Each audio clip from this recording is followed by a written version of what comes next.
Hello, everybody. Welcome back to the All Things Liverpool show. It is me, Anish, Dogra, back at it again. So same thing as we've been doing for the last few weeks, talking about all the news that's happened with Liverpool over the last 7 days.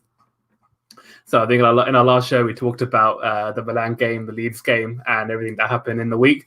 And we'll be doing the same thing again. So as you can see on the bottom of the screen, there's a couple of pointers and a couple of highlights to show you that in terms of what I'll be saying ahead. So we talk about Divock Origi again, really making his mark.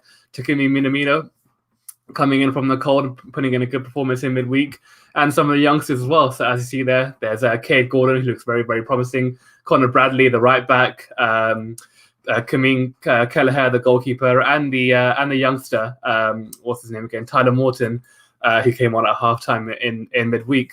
So yeah, we're talking about that and how they fared against Norwich in the third round of the Cup. Joe Gomez is captain as well, and then we'll also be previewing the game against Brentford on Saturday. So yeah, lots of good stuff to talk about, lots of interesting things to discuss. So let's get right into it.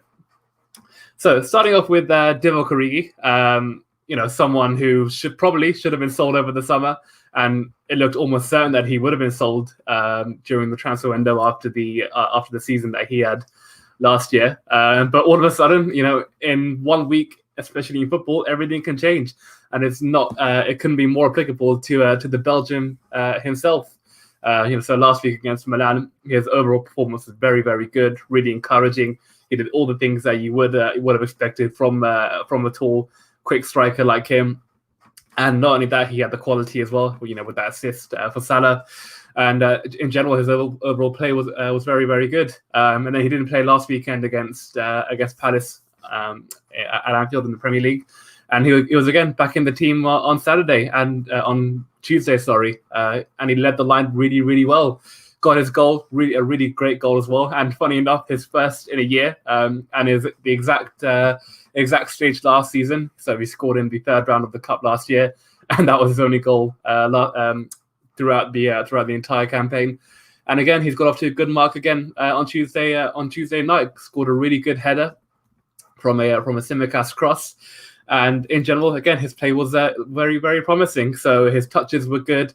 His hold-up play was very, very good. The way he interlinked with the other players, and being one of the senior players in the team, I think he guided some of the youngsters really, really well. So he had Cade Gordon alongside him in the attack, and I thought they linked up quite well. I thought Gordon looked very promising with his little touches and his little bit of dribbling, and the quality that he was providing for Origi throughout the match. So again, it was a really good start from the Belgian, and hopefully long may it continue. So I doubt we'll see him play on Saturday, but to see him in this form, he'll be a really good option for us. So against Brentford, I do expect us to line up with Mane, Jota, and Salah. I think hopefully Firmino might be back on the bench. That's something we'll touch on later as well. But yeah, Origi will definitely be a good option for us going forward. And with the games only coming thick and more fast, he'll certainly be needed, especially in the fourth round of the Cup. And in some of the other Champions League games, and a couple of the other Premier League games. And that leads on to our next fringe player, someone again who quite surprisingly is still at the club. He came from Salzburg a couple of years ago. I think it was January 2020. So he spent the first few months of us, and won the Premier League somehow. Just despite only joining for like only being there for 6 months. And then spent last season on loan at Southampton, or the last half of the last campaign on the south coast. But yeah, that is Takumi Minamino. So again, he had a decent preseason. Showed some good stuff. Showed his quality. He is a good player. Let's not forget about it. It's just that he looks worse because of the quality of that we have up front. But again, on Tuesday, he showed what he's all about and what he can bring to this team. So the first goal, really, really good finish. I thought that was actually quite an exceptional finish, given that he had to spin and turn all in one movement and get the shot away. And there's only one place he could really put it, and that was through the keeper's legs. Because if he went near post, if you remember that goal, so he was on the right, and the keeper was more towards the right as well in the 6-yard area. So yeah, if he went near post, the keeper would have saved it. So there's only one way he could have really gone. That was through the legs. if he tried to go for the far corner, then chances are he would have missed it. So it was a really smart finish from the Japanese forward, and he got his goal really, really well. Also, Origi being involved in that, winning the first header from the corner. And then overall, his game was very, very good again. So he showed his dribbling, he showed his pace, his passing, his link-up play with the rest of the team. So a very promising performance. And then his second goal and the third of the match, that was just quite exceptional. If I'm being totally honest. I thought the way he brought the ball in from Oxlade-Chamberlain, it wasn't easy to take, because where Oxlade-Chamberlain lays it off to him, I think he had about 2 or 3 markers around him, but he didn't have to actually beat any players. He was just very smart with his use of the ball. So he feinted to shoot, he threatened to shoot, once and then twice, and then the third time of asking, he eventually got his shot away. And again, it shows the intelligence of the player to know when to shoot, and again where to put it in the goal. So again, he went for that little deft finish just in the near corner. And often that surprises keepers, because most of the time they think he'll shoot hard, he'll shoot in the far corner, or he'll go high. But it's just a little cute little finish into the bottom corner. So again, a very promising performance from him, and hopefully as well we'll be able to rely on him in the next rounds of the cup, and in a couple of the Premier League and Champions League games. So moving on from more of the senior players who performed very well, I want to talk about the youngsters who are looking really, really good. So starting off with Cade Gordon, I watched a lot of him over pre-season, and I got to say he is a very, very exciting player. I think he's only 16 or 17 years old. He's definitely in the top 5 youngest players of all time to have made their debut for the club. So undoubtedly, yeah, he's a young kid, probably still doing his GCSEs or A-levels or something like that. But he was really, really great. I thought his dribbling was very sound. The way he was able to beat a man and go and slot him around him, I thought that was really, really impressive. His pace was good. His passing was good. But the most thing that impressed me the most was the biggest thing that impressed me the most rather was his intelligence of the ball. The time to beat a man for pace, or to go around him, or to pass it to your teammate, sideways or backwards, or make that incisive pass into the box. Every time he tried the right pass, and most of the time he pulled it off. So a really, really encouraging display from the young man. And again, he'll definitely be used in the next round of the cup. I'll touch on who we have in a minute. I'm sure you all know who we're playing. But I want to discuss that in a couple of moments. So yeah, he'll definitely be playing in the 4th round, and he looks like he's got a really bright future ahead of him. So in that right wing position, so he's 16 years old right now. When you have players like Salah there, Mane there, Firmino, not a winger, but a forward player, Diogo Jota, he'll learn so much from those players, and he'll only grow and become a better player for us. So in 3 or 4 years' time, he's definitely going to be an exciting player for us, and certainly one to watch. So yeah, Cade Gordon, remember the name. Then that moves us on to our next player, Kameen Kelleher. I finally learned how to pronounce that name. Irish. Some of these names for Irish people, they're quite difficult to pronounce. But yeah, I finally learned how to say it. So yeah, Kelleher deputising as Alisson's number 2. Really, really solid performance again. He made some good saves, and then he made that decisive penalty stop when the game was only 1-0. So had that gone in, Norwich would have gone into halftime with a lot of belief and thinking, maybe we can turn this around, and steal a shock win. But he showed his quality again as our number 2. So he made one really good save, I think, early on. In fact, he made a save which led to the penalty. So he parried it away from danger, and then when the ball was cleared, our right back didn't recover in time and gave away the penalty. But Kelleher, bailed him out as a really good stop, making himself as big as he possibly could. So he was diving towards his right, left of the screen, but he made himself as long as he possibly could, and it was his feet who made the vital block. So a really good performance from him, and then overall as a goalkeeper, very calming and very reassuring. Coming for crosses, punching, catching, clearing, and just his general awareness of the match and what is expected of a modern day keeper like an Edison or an Allison, anyone like that, Edouard Mendy, for example.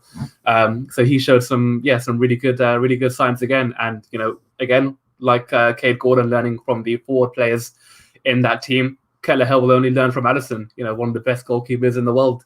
So he'll only progress even more. And for Ireland as well, he's actually got some competition. I can't remember who their current number one is right now, but they have him and they have the other guy. And I do remember that keeper saved a penalty from Ronaldo in their match against Portugal in the last international games. So to have those two keepers in their ranks is very promising for them. So Kelleher will obviously want to show his quality in the cup games and in the the lesser matches potentially his quality. And then we'll go on to the next youngster, Conor Bradley, coming in at right back. So I was quite surprised that Nico Williams didn't play, but I only found out recently that he was injured. So last season and the year they won the title, Nico Williams played quite a lot as a fullback, both right and left. So being right-footed, he'll naturally play at right back. Excuse me, sorry. Conor Bradley coming in for Trent Alexander-Arnold. Again, a very promising debut from the right back. He unfortunately gave away the penalty, but as we've seen with many young defenders, they will always try to make that challenge, and 99 times out of 100 they will get it wrong. So when Kelleher parried the ball out to the Norwich forward, Bradley was the wrong side of him, and then rather than trying to like prevent the shot from happening, so like getting his body in the way or just trying to put him off, he naively, I think it's the best word to say, attempted to win the ball. He hooked his leg round the attacker's right thigh, and he got nowhere near the ball. He caught the man, definite penalty. But again, as a youngster, you don't mind them making that mistakes because they'll only learn from that, and they'll gain experience from it. And the more they play, the more calm they become, and the more they can show their quality. I can't tell you how many times Trent Alexander-Arnold made that kind of foul, and look at the right back that he is now. One of the best in the world and probably the best in the league. So Bradley, very promising performance. Showed some good touches again, good passing, made some good overlapping runs.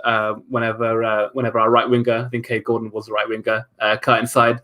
So again, in the fourth round, he'll definitely be looking forward to some minutes.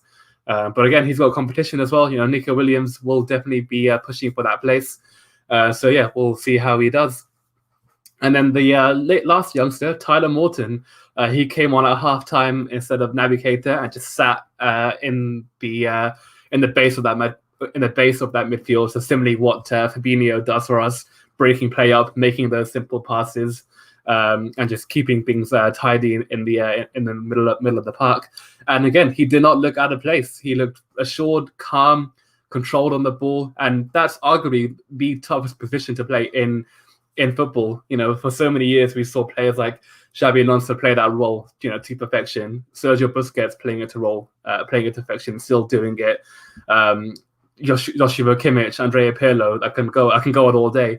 So to play in that role is arguably, in my opinion, the toughest one to do, because you're looking after your defense. You're that cushion before they're attacked, but at the same time you essentially have to make those start those attacks. So you've got to make that pass into the left winger or to the right winger or to your striker or to your more advanced central midfielders. So he did that absolutely brilliantly. The types of passes he made, sideways, going left, going right, making the right decision every single time. It was very encouraging from the young man, and again, I was very pleased with that with his performance. And it's even more important that he gets game time, because given in that position, we only have Fabinho who can play that role. Having someone like Tyler Morton in that position, it will be very, very beneficial for us going forward. Of course, Jordan Henderson can play that role, but we all know he's much better going forward. He's far more effective when he's able to contribute from that right-hand side of midfield, when he can link up with Salah and Trent Alexander-Arnold. Henderson obviously is a much better player going forward. He can play that role as a number 6, but we all know he's better going forward. That means Morton will have will basically have that space for himself, for the next few years until Fabinho retires or leaves. So again, just like Kelleher and Kate Gordon learning from the forwards. Morton will only learn from Fabinho, how to play that role to perfection and what to do, what not to do, what kind of fouls to give away. Because as a defensive midfielder, you will get fouls. It's just about what kind of foul you get. Stopping a counter attack, taking that yellow card, or making loads of little cute fouls. Ones where you're like stepping on someone's toe, or just like pushing them or something like that. So he'll learn so much from Fabinho in that position. So yeah, overall from the youngsters, Gordon, Kelleher, Bradley, and Morton, very, very impressive. And in the fourth round, we will play Preston North End at their ground. So they'll definitely be getting some more game time then. And then lastly, Joe Gomez is captain. So Gomez being one of the most senior players on the team. I think in that starting 11, probably you could only say Origi has a more senior player, maybe Oxlade-Chamberlain, in terms of their leadership qualities in amongst the other players. But yeah, Gomez was given the armband, and I thought he led by example, a really quality performance from the captain. So I didn't touch on this after Kelleher made the penalty save, but in the aftermath, Gomez was the first to react, like any excellent centre back and any quality captain would. So I think he made the first tackle. I can't remember who the player was, and then made a brilliant last ditch goal saving goal line clearing block on the second opportunity Norwich had. So he really put his heart on the line and gave a captain's performance. Something Jordan Henderson would have been very proud of. James Milner would have been very proud of. Virgil van Dijk would have been very proud of. So him as a captain, especially at his age, I think he's only 24, maybe 23. So still very, very young. And, when Henderson, Milner, and Van Dijk all call it a day, it's very reassuring to know that we've got someone there to lead the line in the next couple of years. So it'll be fantastic when the day comes that he's leading Liverpool out in the massive Premier League games, in the Champions League finals, and in the cup finals, etc. So very, very good from him. And I look forward to seeing him more in action this season. So that's all the reaction from the game against Norwich. So great stuff. We're going to play Preston in round 4. And I can't believe it. We actually got a very nice tie for once.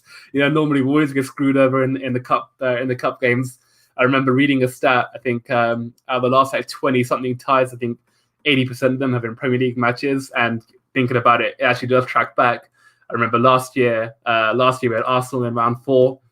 The year before that, we had Arsenal again in round 4. The year before that, we had Chelsea. And the year before that, we had Leicester. So I don't think since 2017 we've ever had a good run into the semi-finals or the final of the League Cup. So providing we beat Preston, which it's not a foregone conclusion, but we shouldn't be losing to teams like them, even with our French players. So we should hopefully be in the quarterfinals of the cup, and I really would like to win it, because it's been 10 years since we last won a cup. Of course we won the Premier League and Champions League, Super Cup, and Club World Cup since then. So we have won the best trophies in them all, but it's always nice to add to your domestic collection. And even though we've not won it for 10 years, I think we're still the number one holders of the League Cup. So it'll be nice to add to that collection, and to further increase our trophy haul. So hopefully, we beat Preston, and then we'll get into the quarterfinals of the match, of the competition. And then looking forward, so this weekend we're up against Brentford at the Community Stadium, so in their ground. Again, it will be a very challenging match. They only I think this is their biggest, aside from Arsenal, I think this is their biggest match of the season so far. So let's have a look at their previous results. They've had some decent games before that. They had Wolves last weekend, a very good result there. They were beaten by Brighton the week before. I think that was a very late goal. They were unlucky to concede. They played Villa away, and then they had Palace away as well. So, excuse me. So, Brentford, this will be a real, great game for them. Of course, they had Arsenal, and that was a massive scalp for them. I know Arsenal aren't in the best of times right now. They're not like the team they used to be 10, 15 years ago. But for them, it was a massive scalp, especially that was their first game of the season, their first game in the top flight for however many years. But again, now they're playing Liverpool, the champions from 2 years ago, one of the biggest teams in the world and in the league. So it'll be a great opportunity for them to really stamp their mark. And I was doing a feature on Ivan Toney the other day for TalkSport, and he's definitely one to watch. He was absolutely brilliant against Wolves last weekend. Scored the penalty, made the goal, and was an absolute nightmare for the Wolves defense. They just couldn't handle him at all. The pace he had, the quality of passing, his dribbling, and the biggest thing is physicality. And against this Liverpool team, it'll be a real test for both him and our defense as well. So for both players, it'll be a very, very exciting matchup. So in defense, I do expect Van Dijk to start to come back into the team. I think that's almost certain. And I think we'll see John Matip in the starting 11 as well. So he hasn't played, I think, in a couple of weeks now. So he played against Leeds, and he didn't play against AC Milan, sorry. Yeah, he played against AC Milan, then he didn't play last week against Crystal Palace, and then he didn't play in midweek. So I do expect to see John Matip in the starting 11 alongside Virgil van Dijk on the bench, and then we'll have the other players around them, and I'll explain that a bit more later. But yeah, for Brentford, they'll obviously be up for it. That crowd will be absolutely buzzing. So I'm looking forward to hearing the atmosphere during that match, because that's what we've been missing as fans. Whoever we support in the last 15 months, that atmosphere, that buzz of a ground, that feeling when the game is about to kick off and the crowd is getting really excited before the match. So they'll be up for it. They'll be trying to support their team as much as possible, trying to make it as hostile for us as much as we can. But again, we went to much hostile grounds in the past, and we've come away with wins and impressive wins. So as long as we remain professional, and essentially if you play the same as we did against Leeds, I know no game is the same, but all you can do as a team is control your performance. And as long as we do as what we did against Leeds, we control that game from the 10th minute onwards. We killed that crowd. So we basically nullified any chances they had, and we made sure that they had nothing to rouse themselves with. Then I do see a dominant performance from us. And then it's all about just making sure we take our chances when they come. So goals wise, I think we're doing very well in the last couple of games. I think this month, in fact, hopefully I'm not going to jinx it and touch wood. We've scored over 3 goals in every game since the restart from the international break. So against Leeds, 3-0, 3 goals there. Milan, 3-2. Palace last weekend, 3-0, and then Norwich, 3-0 as well. So goals are definitely flowing, which is very, very good. And especially after last season where we were so reliant on Mo Salah. It's really great that other players are chipping in with goals. Naby Keita scored last Saturday. The week before that, Fabinho popped one up against Leeds. So goals are coming from everywhere, which is very, very important, and it'll definitely help us, going forward to this season. So in terms of the team, Alisson will definitely start in goal. Trent Alexander-Arnold will be fit, which is a big plus. So he didn't play last Saturday against Palace. He was out with, I think, a stomach bug or something like that. So good news. He's fully recovered from that, and should play a right back. Van Dijk and Matip we've already touched on. They should be in the heart of the defense. Robertson I expect to feature. Fabinho I expect to start. Jordan Henderson I expect to start. And then in terms of that third midfield spot, it's actually quite interesting who will play. So in terms of availability, we have lost a couple of numbers in the last few weeks in that position. So of course we lost Harvey Elliott, really sad situation against Leeds, and then against Crystal Palace last Saturday we both lost. Crystal Palace, we lost Thiago to a calf injury. There's no time scale yet on when he'll be back. And then Naby Keita, he's not going to play as well. I think Jurgen Klopp confirmed that in his notes today. He said that he's still recovering from kicking the grass. That's not the actual words he used, but when he actually got injured, Jurgen Klopp said that he had an impact with the ground. So quite literally, Naby Keita has actually injured himself. I really hope that day wouldn't have come, but it has come. Keita's he scores a blinder last week, does the Eric Cantona celebration, and then he goes and injures himself. Only Naby Keita thinks. Keita will be out. So that basically leaves us with 3 centre midfielders out of the team. So I think that will leave us with Milner, Milner had a little bit of a knock against Palace, but he's been rule fit, which is good. Curtis Jones as well. He's available to play, and Oxlade-Chamberlain I think is there as well, and I think that is everyone. Yeah, so we've got 3 extra midfielders to choose from. I do think out of those 3, I think Curtis Jones will play. I thought he looked good against in that little cameo he had against AC Milan a couple of weeks ago. He got some more minutes against Palace on the weekend. Again, looked good and played again on like his old. Well, I say old self. He's barely begun the development of his career. But he looked good regardless. So I do expect him to start on Saturday, and it'll be feel well. Have Henderson next to him. He'll have Fabinho behind him, and he'll play in that position on the left of a midfield 3.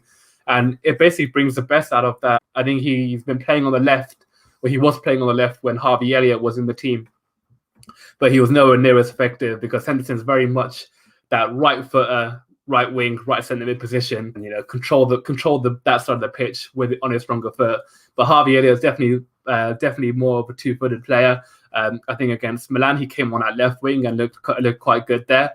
And on the left of midfield 3, I think he'll be absolutely fine. So yeah, Curtis Jones for me will start in that position. Mo Salah will come back into the team. Mane will come back into the team, and so will Diogo Jota. But the most pleasing thing, so whilst we have lost a few players with injuries in the last few weeks, Roberto Firmino is back in full training, which is really, really timely for us, especially with some of the games we've got coming up. So we'll need a bit more rotation in that attack. So having Firmino back will definitely help the team out. It means that 1 week Mane can be rested and Jota can play left wing. The next week Firmino can come in for Jota and then Mane plays. The week after, Salah could be rested and we play, Mane on the right wing, a position where he started at Liverpool. So yeah, Firmino's back in full training. I think he's not expected to play against Brentford. It's touch and go at the moment. So we'll see how it develops in the next 48 hours. But he'll definitely be ready for Porto in the Champions League next week. So yeah, great to have him back. And in general, I think that is everything. Yeah, so we've covered Origi's fine form, Mina's good performance against Norwich, the youngsters doing really well, Joe Gomez is captain, and the Brentford preview. So yeah, some great stuff again, some really exciting topics to talk about, and long may the form of the youngsters continue. So I hope you enjoyed this All Things Liverpool episode. We'll be back next week reacting to the Porto match and then previewing that massive game against Manchester City before the international break. So I've been Anish. I hope you've all enjoyed this episode, and we'll see you all again next week. Bye.